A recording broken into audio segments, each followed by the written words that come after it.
সুপ্রভাত ছাত্ররা, গতকাল তোমাদের রাদারফোর্ডের পরমাণু মডেল নিয়ে আলোচনা করেছিলাম। আজকে তোমাদের আধুনিক পরমাণু মডেল, যেটা থেকে আমাদের অনেকটাই পরমাণু মডেল সম্পর্কে খুব ভালোভাবে ধারণা পাওয়া যায়, সেটা সম্পর্কে আমি আলোচনা করব। সেটা হচ্ছে বোরের পরমাণু মডেল। আগের দিন ত্রুটি বোঝাতে গিয়ে কিছুটা আভাস দিয়েছিলাম যে রাদারফোর্ডের পরমাণু মডেলের ত্রুটি সংশোধন করতে গিয়েই ইলেকট্রনের কক্ষপথের ধারণা পান, এবং শক্তি স্তর নিয়ে আলোচনা করতে গিয়েই তিনি এটা দেখেছেন যে নিউক্লিয়াসের কাছে যে ইলেকট্রনগুলি বর্তমান থাকে সেগুলোর শক্তি স্তর অনুযায়ী কী হয়, তাদের আকর্ষণ বলের মানটা বেশি হয়, অর্থাৎ অভিকেন্দ্রিক বলের মান তত কী হবে, কাছাকাছি থাকবে, তত তীব্র হবে। এবার দেখো যে ইলেকট্রন যে ঘুরছে, এই ঘোরার ফলে যে কক্ষপথের সৃষ্টি হচ্ছে সেই কক্ষপথগুলি একটা স্থির কক্ষপথ, অর্থাৎ সেক্ষেত্রে কি হয়, ইলেকট্রনগুলি নিউক্লিয়াসের গায়ে আপতিত হচ্ছে না, বা ইলেকট্রনগুলি নিজেদের মধ্যে কোনো সংঘর্ষ করছে না। তার কারণ হিসাবে বিজ্ঞানী বোর বলেন যে ইলেকট্রন যখন বিভিন্ন কক্ষপথে আবর্তন করে তখন সেই কক্ষপথে যে নিম্ন শক্তি স্তরে ইলেকট্রন থাকে, যখন উচ্চ শক্তি স্তরে যায় বা উচ্চ শক্তি স্তর থেকে নিম্ন শক্তি স্তরে যায়, তখন কি হয়, শক্তির আদান প্রদান ঘটে। এবং সেই বিষয়েই বোর উপস্থাপন করেন যে এই আদান প্রদানের পরিমাণটা সমান হয়, অর্থাৎ আদান প্রদানের পার্থক্যের পরিমাণটা সমান হচ্ছে। আমি তোমাদের একটু পরেই বোঝাচ্ছি তোমাদের বোর্ডের মাধ্যমে। তো তোমরা লক্ষ্য করো যে বোরের পরমাণু মডেলটা, এবং সেই মডেলে আমরা আধুনিক যে পরমাণুর গঠন সম্পর্কে একটা সম্যক ধারণা পাওয়া যায়। যদিও এর পরেও পরমাণু মডেল আবিষ্কার হয়েছে, যা হচ্ছে সোমারফিল্ড মডেল। সোমারফিল্ড মডেল হচ্ছে সবথেকে আধুনিক মডেল পরমাণু গঠন সম্পর্কে এখনো পর্যন্ত। ওকে, তো আমরা আজকের আলোচ্য বিষয় হচ্ছে বোরের পরমাণু মডেল। ছাত্ররা দেখো, পরমাণু মডেলের আধুনিক গঠন চিত্র বলে আমরা হেডিং করেছি, এবং সেখানে দেখো বোরের পরমাণু মডেল লিখেছি। আগের দিন আমি এই মডেলটি এঁকেছিলাম, আজকে দেখো পুরো আমি কক্ষ সমেত পরমাণু মডেলটা আমি এঁকেছি, এবং এটা হচ্ছে জেনারেলি একটা পরমাণু মডেলের কনসেপ্ট। এবং দেখো সেখানে যে কক্ষগুলি আমরা পাচ্ছি বিভিন্ন শক্তি স্তর অনুযায়ী K, L, M, N, O, P, Q, এবং দেখা যাচ্ছে K less than M, S less than M, S less than N, less than O, less than P, less than Q শক্তি স্তর অনুযায়ী। অর্থাৎ ইলেকট্রন যত দূরে যাচ্ছে কক্ষপথ থেকে, শক্তির পরিমাণটা কি হচ্ছে, বেশি হচ্ছে। যত দূরে যাচ্ছে, যত কাছে থাকছে তত কি হবে, শক্তির পরিমাণ কম, আর দূরে যেটা থাকছে শক্তির পরিমাণ কি হবে, সবচেয়ে বেশি। অর্থাৎ কিউ কক্ষের শক্তির পরিমাণ বেশি, আর কে কক্ষের সব থেকে কম। তার সর্বনিম্ন শক্তি স্তর কোনটা, কে, আর সর্বোচ্চ শক্তি স্তর কিউ। তো এই যে কক্ষপথের ধারণাগুলো, এটা কে, L, M, N, O, P, Q এই 7টা কক্ষপথে ভাগ করা হয়। এবার আমাদের যে আধুনিক গঠন চিত্রে বলা হচ্ছে, তাহলে কি, 3টে মতবাদকে সঙ্গে নিয়ে আধুনিক গঠন চিত্র হচ্ছে। একটা কি, পরমাণু মূলত প্রোটন, ইলেকট্রন ও নিউট্রন দ্বারাই গঠিত।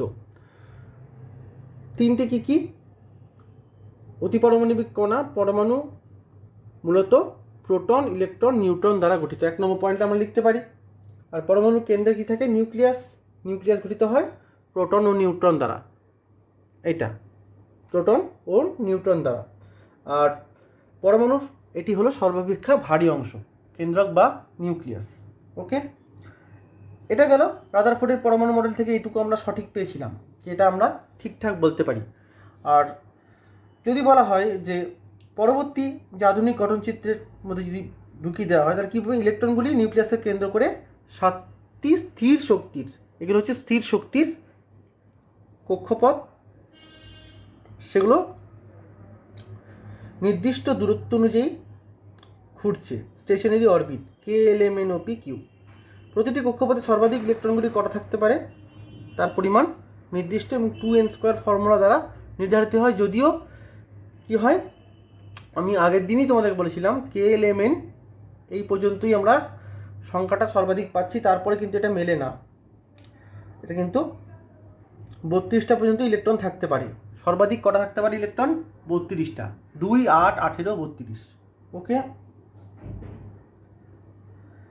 এবার দেখো, আমরা যদি বলি যে প্রতিটি কক্ষপথের শক্তি হচ্ছে নির্দিষ্ট। নেক্সট পয়েন্ট আমরা বলবো প্রতিটি কক্ষপথের শক্তি নির্দিষ্ট। সাধারণত কি হয়, যে ইলেকট্রনের যে কক্ষপথ নিউক্লিয়াসের কাছে অবস্থিত থাকে, তার শক্তি কম, এবং কক্ষপথ নিউক্লিয়াস থেকে যেটা দূরে হয় সেটা তার শক্তি সব থেকে বেশি। আর ইলেকট্রনগুলি একটি নির্দিষ্ট কক্ষপথে থাকাকালীন নির্দিষ্ট পরিমাণ শক্তি শোষণ বা বিকিরণ করে এবং পরবর্তী উচ্চ শক্তি সম্পন্ন বা নিম্ন শক্তি সম্পন্ন কক্ষপথে যেতে পারে। এটা হচ্ছে পরবর্তী উচ্চ কক্ষপথ যেতে পারে এবং আসতে পারে। ঠিক আছে, তো শক্তির আদান প্রদান করতে পারে। এই শক্তির আদান প্রদান করতে গিয়ে, অর্থাৎ পরমাণুর যে মডেলটা, সেটা হচ্ছে যে লাস্ট পার্টটা আমি যেটা বললাম, সেটা হচ্ছে বোরের পরমাণু মডেল। বোরের পরমাণু মডেলের যদি স্বীকার্য বিষয়বস্তুগুলি আমাদেরকে বলতে হয়, প্রথম যেটা বলবো আমরা,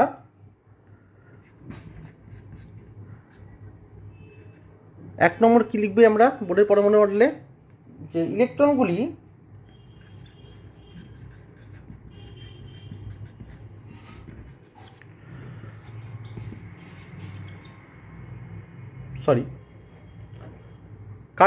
পরমাণু নিউক্লিয়াসের চারিদিকে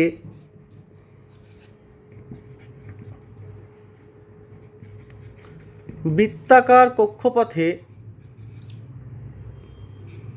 ঘুরতে থাকে। এই কক্ষপথগুলি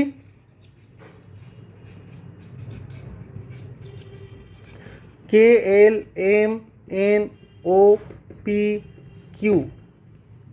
হিসেবে চিহ্নিত করা হয়।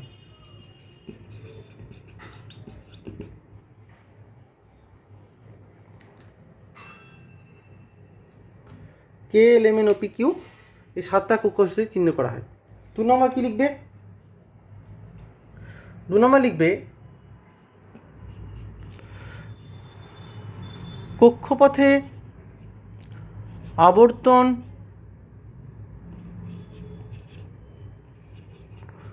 করাকালীন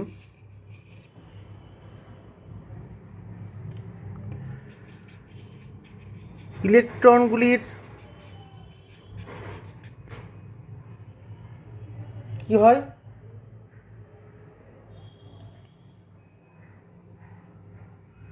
ইলেকট্রনগুলির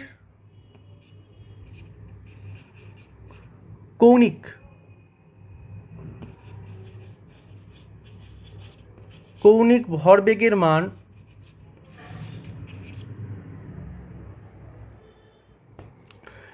m/v/r = nh/2π।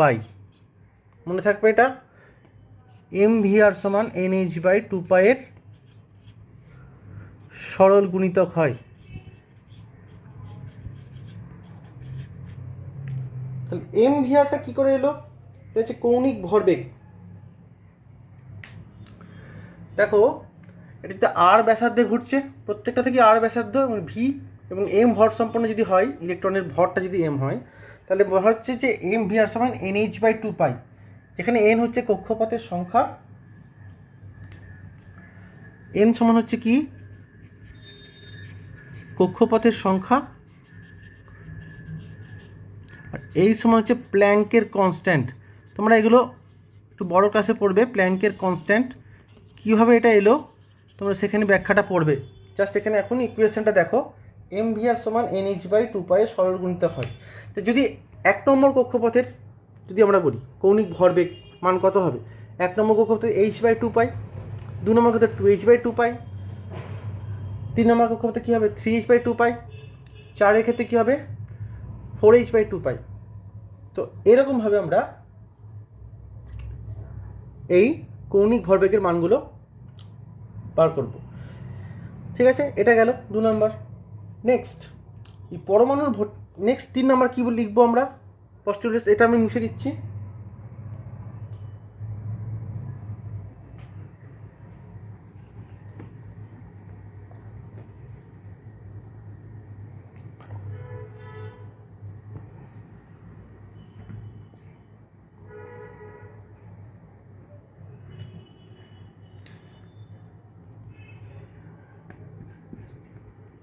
ইলেকট্রনগুলি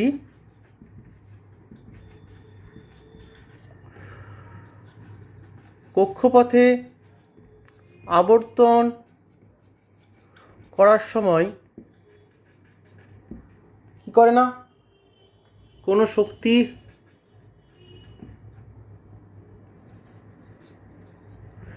বিকিরণ করে না, কারণ গড় শক্তির পার্থক্যের পরিমাণ নির্দিষ্ট।